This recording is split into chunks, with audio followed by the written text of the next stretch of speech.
Hi, everyone. Dr. Linda Matteoli here. And today is part 2 of our foundational assessment 2-part series, where last week we talked about the overall importance of the foundational assessment, how to talk to your patients about it. And this week, we're going to be talking about exactly how it's executed.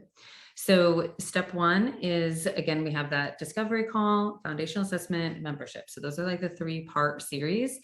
So at the end of the discovery call, when the patient wants to move forward with the foundational assessment, you either collect that money right then, you can collect their credit card information, or you send them a link where they can sign up for it on their own. So that transaction needs to occur before anything else is done. So they pay for the foundational assessment. Once they pay for the foundational assessment, then they will receive an email, a welcome email, where their next steps are outlined. So their first step is that they will need to sign up and register with your electronic medical record, your EMR. Once they are registered for the EMR, then they'll be prompted to fill out their medical history, their symptom questionnaire, their surgical history, all of that information. So once they have completed that piece of it, then you will be notified as the provider and you will review their chart. What I do is I have one screen up where I'm reviewing their questionnaires, and then I have their chart up. So I'm basically reading through and I'm kind of starting to work on their SOAP note a bit. Like if there's, if they had a significant life event or something that I want to make sure I remember during the appointment, then I'll go ahead and start making notes about that right away in their chart to kind of trigger my memory when I'm in the appointment with them. I also start to fill out their diagnostic codes. So if they tell me they have a history of hypertension, hyperlipidemia, diabetes, whatever it is, I start to upload their diagnostic codes as well. So once I have reviewed all of that, then I upload the blood work that I would like to see prior to their appointment. I upload that, and then I send the patient a portal message notifying them that their blood work is now uploaded. Then the patient goes and gets their blood work done, and then we get notified when that's resulted. So once it's resulted, then and only then do you schedule the foundational assessment. So when we first started doing this, what was happening is patients were, it was time for their appointment, but their blood work wasn't resulted yet. So obviously that can be a problem. So to help with that, we wouldn't schedule appointments until this blood work was resulted. So then the patient, now it's time for the actual appointment. So that whole process can take a few weeks. That's why it's very important, as an aside, that you review the blood work as it comes in, because as I said in the previous video, if there's something that needs to be acutely addressed, like you need to be on top of that, because it might take some time before they're actually seen by you. So if you need to refer them out or whatever, that needs to be kept on top of. So when, whether it's a brick and mortar or a virtual, or you're doing a virtual foundational assessment, the steps are pretty much the same. What I will say though, is that when you do virtual foundational assessments, it's really helpful to have 2 screens up. So the patient can kind of see their living matrix, which I'll talk about while you're kind of taking notes in their SOAP note. If you have a brick and mortar, what I recommend is I had a TV screen above my desk. So my desk was kind of up against the wall, and then I had a TV screen, and I would cast their living matrix up onto the screen. And then I would have my laptop next to me and I would take notes while they spoke. So the living matrix, a lot of people ask why I use the living matrix in addition to Serbo, the EMR that we use.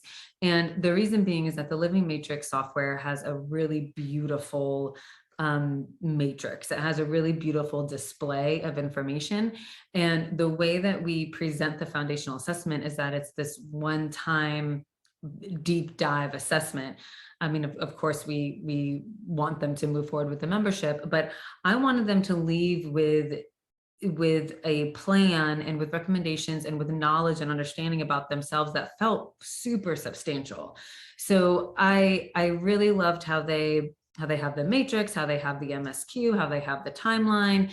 So they get this printout of all of this beautiful information about themselves. And it's really helpful if they have family members or friends coming with them to the appointment, which we recommend and encourage, that when they walk into the room and they see up on the screen like that landing page of the matrix and the timeline and things like that, it's just striking, and you feel like, okay, this is personalized, this is meant for me. It's just a really nice, it helps you explain the medicine better and the pathology better, and it also just helps the patient feel heard and understood, which is really key. So when they sit down, so I first tell them what to expect. So it's important, I feel, that you kind of give people an overall view so they can kind of just have some anchors to kind of hang on to during the appointment.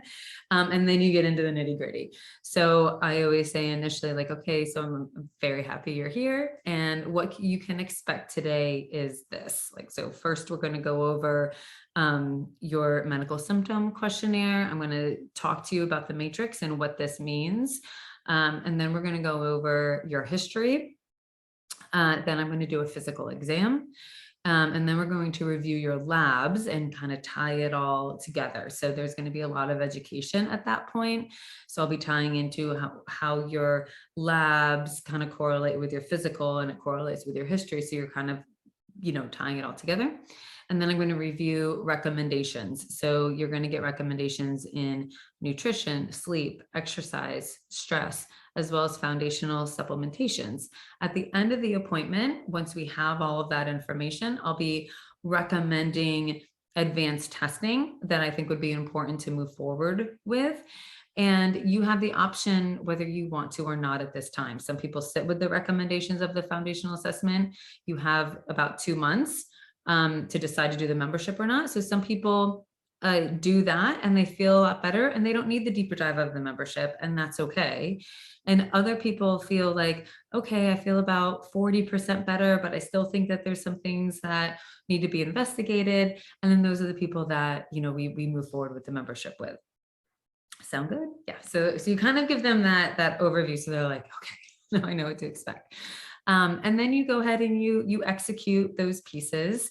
There's different ways to do that. I mean, with my brick and mortar, I had a big whiteboard where I would draw things out, and so it was really interactive. I've had laminated handouts where I have like the gut, or I have like a hormone pathway, so I can kind of take notes on it so they can kind of see how their thyroid labs are adding up and what that all means for them. So you can it's a 90-minute appointment, so you can really get comfortable and have a nice discussion with them. This is really one of my favorite appointments to do. I really love this piece of it. And then when you complete it, so you can either have the patient kind of wait while you finish your recommendations right there. I used to do that because I wanted the patient to kind of leave with the recommendations. I wanted it to feel complete right away. And then I realized I was putting a ton of stress on myself that wasn't really necessary. So now what we do is I complete it in about a day. And then Dawn, my manager, will call them and kind of go through the recommendations at that point. So you can kind of do it either way. But the patient is clear on the recommendations when they leave. You're talking about it, but you're just haven't written it all out yet in complete sentences and things like that. The other really important piece of this is that they get scheduled for their health coach, and then they get scheduled for their therapist. All of these 3 appointments do not happen in the same day. It will be super overwhelming and just too much. I mean, a lot of times patients are pretty tired just after the foundational assessment because it's like they've learned more about themselves than they probably have in a long time. And it can take a while to kind of assimilate and process all the information. So their next follow-up will be with the health coach, and that can be within like 3 to 5 days. So kind of give them time to have their plan and think about things for a bit.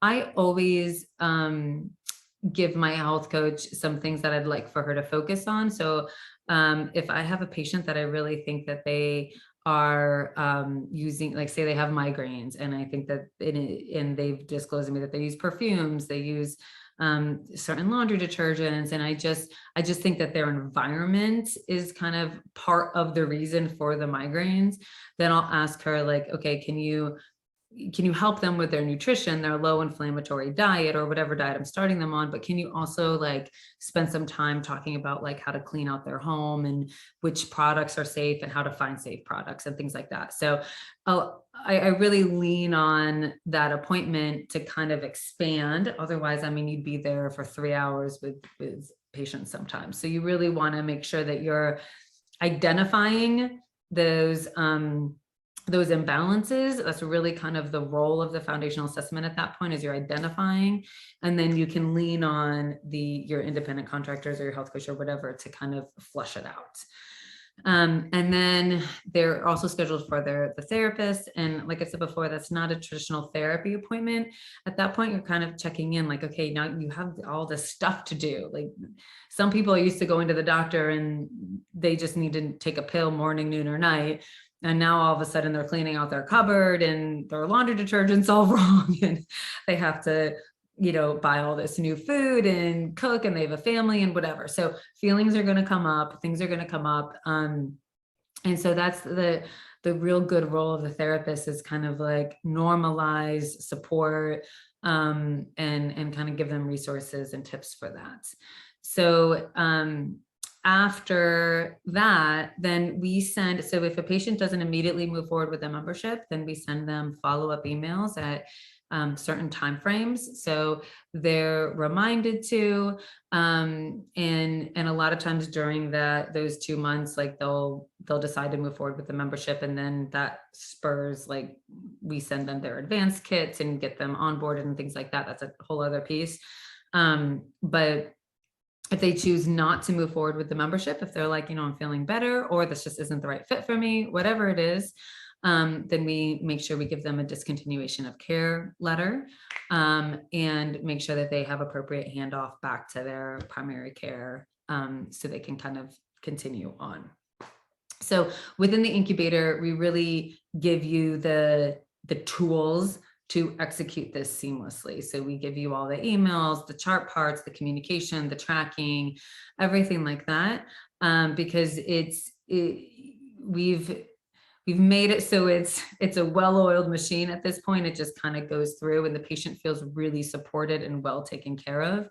And then you as a provider can focus on the appointment, which is the important part.